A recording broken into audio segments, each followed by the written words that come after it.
जनवरी 2021 के बाबा के महावाक्य हैं। आज बाबा बोले हैं, मीठे बच्चे तुम बाप के पास आए हो रिफ्रेश होने।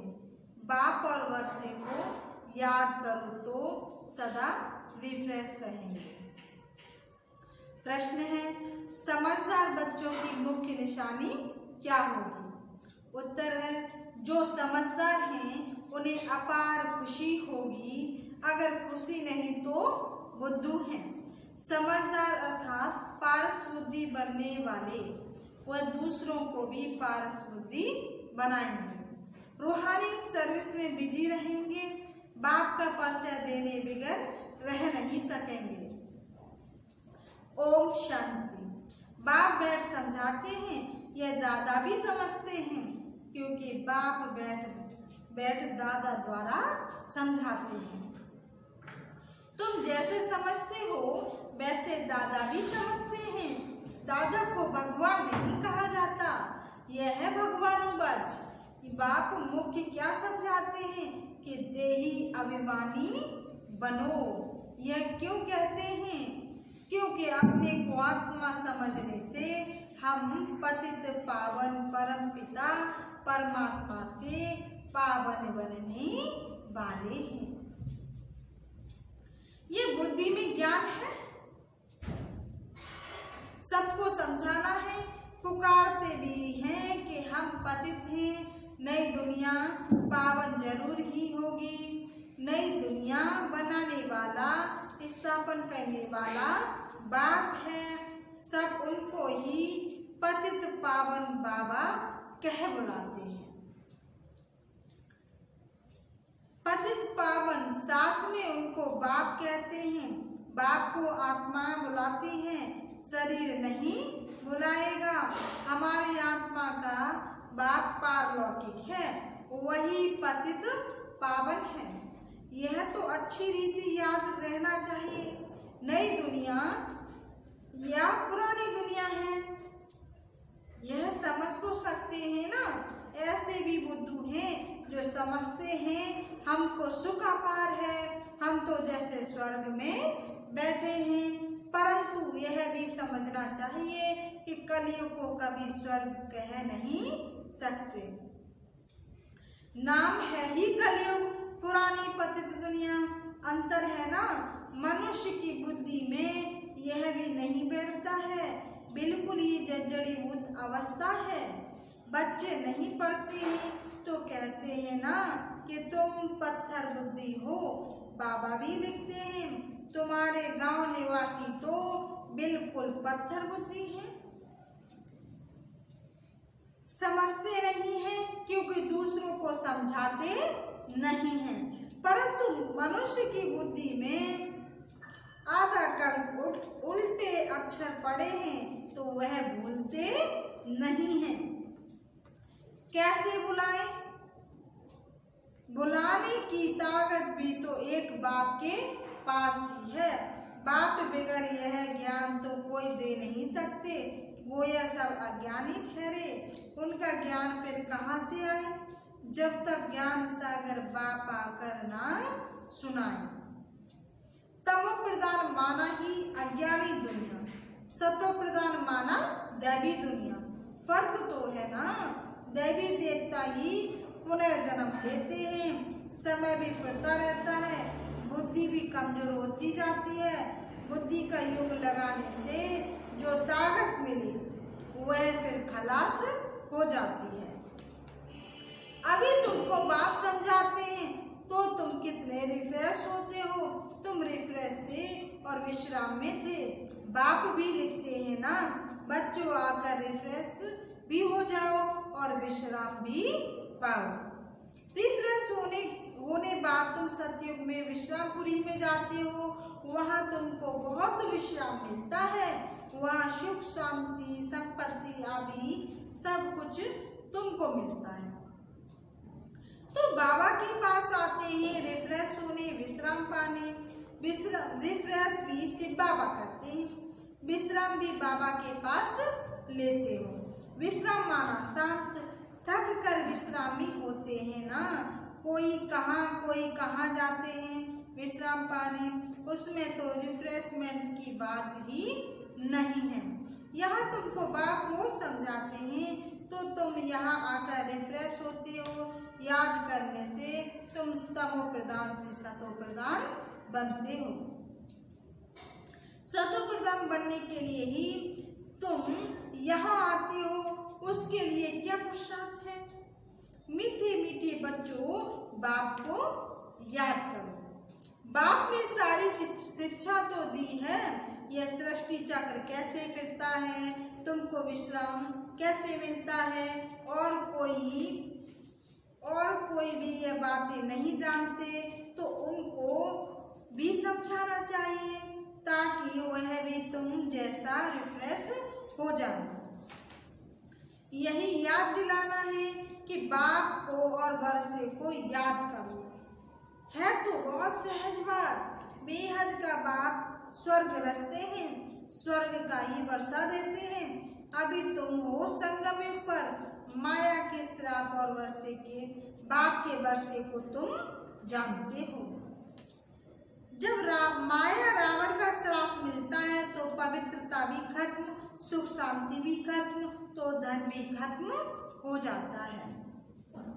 कैसे धीरे धीरे खत्म होता है वह भी बाप ने समझाया है। कितने जन्म लगते हैं, दुख धाम में कोई विश्राम थोड़ी होता है, सुख धाम में विश्राम ही विश्राम है। मनुष्य को भक्ति कितनी थकाती है, जन्म जन्मांतर भक्ति थका देती है, कंगाल कर देती है। यह भी अब तुमको बाप समझाते हैं। नए नए आते हैं तो कितना समझाया जाता है। हर एक बात पर मनुष्य बहुत सोच करते हैं, समझते हैं कहाँ जादू ना हो जाए।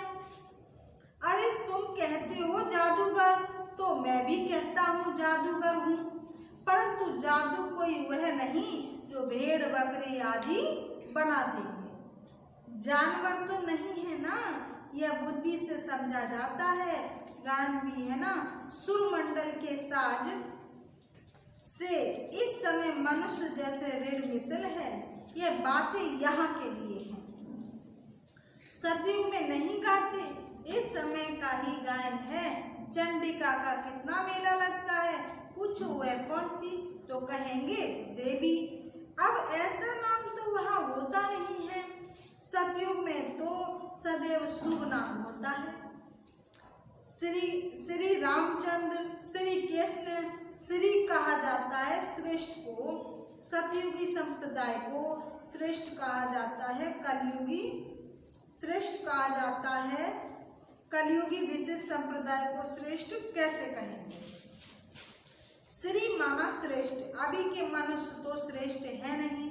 गायन भी है, मनुष्य से देवता, फिर देवता से मनुष्य बनते हैं, क्योंकि 5 विकारों में जाते हैं। रावण राज्य में सब मनुष्य ही मनुष्य हैं, वहाँ हैं देवताएं, उनको डीटी वर्ल्ड, इसको ह्यूमन वर्ल्ड कहा जाता है। डीटी वर्ल्ड को दिन कहा जाता है, ह्यूमन वर्ल्ड को रात कहा जाता है। दिन सोजरे को कहा जाता है, रात अज्ञान अंधियारे को कहा जाता है। इस फर्क को तुम जानते हो, तुम समझते हो। हम पहले कुछ भी नहीं जानते थे, अभी सब बातें बुद्धि में हैं। ऋषि मुनियों से पूछते हैं, रचना और रचना के आदि मध्य अंत को जानते हो, तो वह भी नेति नेति कह गए, हम नहीं जानते हैं। अभी तुम समझते हो, हम भी पहले नास्तिक थे, बेहद के बाप को नहीं जानते थे। वह है असुर अविनाशी बाबा, आत्माओं का बाबा। तुम बच्चे जानते हो, हम उस बेहद के बाप के बने हैं जो कभी जलते नहीं हैं। यहाँ तो सब जलते हैं, रावण को भी जलाते हैं। शरीर है ना, फिर भी आत्मा को तो कोई कभी जला नहीं सकते। तो बच्चों को बाप यह गुप्त ज्ञान सुनाते हैं जो बाप के पास है ही। यह आत्मा में गुप्त ज्ञान है। आत्मा भी गुप्त है, आत्मा इस मुख द्वारा बोलती है। इसलिए बाप कहते हैं, बच्चे देह अभिमानी मत बनो, आत्म अभिमानी बनो, नहीं तो जैसे उल्टे बन जाते हो, अपने को आत्मा भूल जाते हो। ड्रामा के राज को भी अच्छी रीति समझना है। ड्रामा में जो नूद है वह हूबहू रिपीट होता है, यह किसको पता नहीं है। ड्रामा अनुसार सेकंड बाय सेकंड कैसे चलता रहता है, यह भी नॉलेज बुद्धि में है। आसमान का कोई भी पार नहीं पा सकते हैं, धरती का पा सकते हैं। आकाश सूक्ष्म है, धरती तो स्थूल है, कई चीजों का पार नहीं पा नहीं सकते। जबकि कहते भी हैं आकाश ही आकाश, पाताल ही पाताल। शास्त्रों में सुना है ना, तो ऊपर में भी जाकर देखते हैं, वहां भी दुनिया बसाने की कोशिश करते हैं। नई दुनिया बसाई तो बहुत है ना। भारत में सिर्फ एक ही देवी देवता धर्म था और खंड आदि नहीं था, फिर कितना बसाया है तुम विचार करो। भारत के भी कितने थोड़े टुकड़े में देवताएं होते हैं। जमुना का कंठा होता है, दिल्ली परिस्तान थी, इसको कब्रिस्तान कहा जाता है। जहाँ अकाली मृत्यु होती रहती है, अमर लोग को परिस्तान कहा जाता है। वहाँ बहुत नेचुरल ब्यूटी होती है। भारत को वास्तव में परिस्तान कहते थे। ये लक्ष्मी नारायण परिस्तान के मालिक है ना, कितने शोभावान हैं, सत्व प्रदान है ना, नेचुरल ब्यूटी थी, आत्मा भी चमकती रहती है। बच्चों को दिखाया जाता था कृष्ण का जन्म कैसे होता है, सारे कमरे में ही जैसे चमत्कार हो जाता है। तो बाप बच्चों को बैठ समझाते हैं, अभी तुम परिस्तान में जाने के लिए पुरुषार्थ कर रहे हो, नंबर बार तो जरूर चाहिए, एक जैसे सब हो ना सके, विचार किया जाता है। इतनी छोटी आत्मा कितना बड़ा पाठ बजाती है। शरीर से आत्मा निकल जाती है तो शरीर का क्या हाल हो जाता है। सारी दुनिया के एक्टर्स वही पाठ बजाते हैं जो अनादि बना हुआ है। ये सृष्टि भी अनादि है, इसमें हर एक का पाठ भी अनादि है। उनको तुम वंडरफुल तब कहते हो जबकि जानते हो यह सृष्टि रूपी झाड़ है। बाप कितना अच्छी रीति समझाते हैं। ड्रामा में फिर भी जिसके लिए जितना समय है उतना समझाने में समय लेते हैं। बुद्धि में फर्क है ना, आत्मा मन बुद्धि सहित है ना, तो कितना फर्क रहता है। बच्चों को मालूम पड़ता है हमको स्कॉलरशिप लेने की है तो दिल अंदर खुशी होती है ना। यहाँ भी अंदर आने से ही एम ऑब्जेक्ट सामने देखने में आती है तो जरूर खुशी होनी चाहिए। अभी तुम जानते हो यह बनने के लिए हैं, यहाँ पढ़ने आए हैं, नहीं तो कभी कोई आ ना सके। यह है एम ऑब्जेक्ट। ऐसा कोई स्कूल कहाँ भी नहीं होगा जहाँ दूसरे जन्म की एम ऑब्जेक्ट को देख सके। तुम देख रहे हो ना, यह स्वर्ग के मालिक हैं, हम ही यह बनने वाले हैं। हम अभी संगम युग पर हैं, न उस राजाई के हैं न इस राजाई के हैं, हम बीच में हैं। जा रहे हैं कि भैया बाप भी है निराकार, बोट आत्मा भी है निराकार, बोट को खींचकर परम धाम में ले जाते हैं। इनकॉर्पोरियल बाप इनकॉर्पोरियल बच्चों को ले जाते हैं, बाप ही बच्चों को साथ में ले जाएंगे। यह चक्र पूरा होता है, फिर हूबहू रिपीट करना है। एक शरीर छोड़ दूसरा लेंगे, छोटा बनकर फिर बड़ा बनेंगे। जैसे आम की गुठली को जमीन में डाल देते हैं तो उनसे फिर आम निकल आएंगे। वह है हद का झाड़, यह मनुष्य सृष्टि रूपी झाड़ है। इसको वैरायटी झाड़ कहा जाता है। सतयुग से लेकर कलयुग तक सब पाठ बजाते रहते हैं। अविनाशी आत्मा 84 के चक्र का पाठ बजाती है। लक्ष्मी नारायण थे जो अब नहीं है। चक्र लगाए अब फिर यह बनते हैं। कहेंगे पहले यह लक्ष्मी नारायण थे, फिर उनका यह लास्ट जन्म ब्रह्मा सरस्वती है। अभी सबको वापिस जरूर जाना है। स्वर्ग में तो इतने आदमी थे नहीं, ना इस्लामी ना बौद्धी, कोई भी धर्म वाले एक्ट नहीं थे सिवाय देवी देवताओं के। यह समझ भी कोई भी नहीं सकते।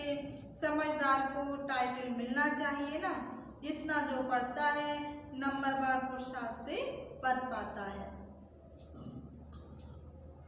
तो तुम बच्चों को यहाँ आने से ही यह एम ऑब्जेक्ट देख खुशी होनी चाहिए।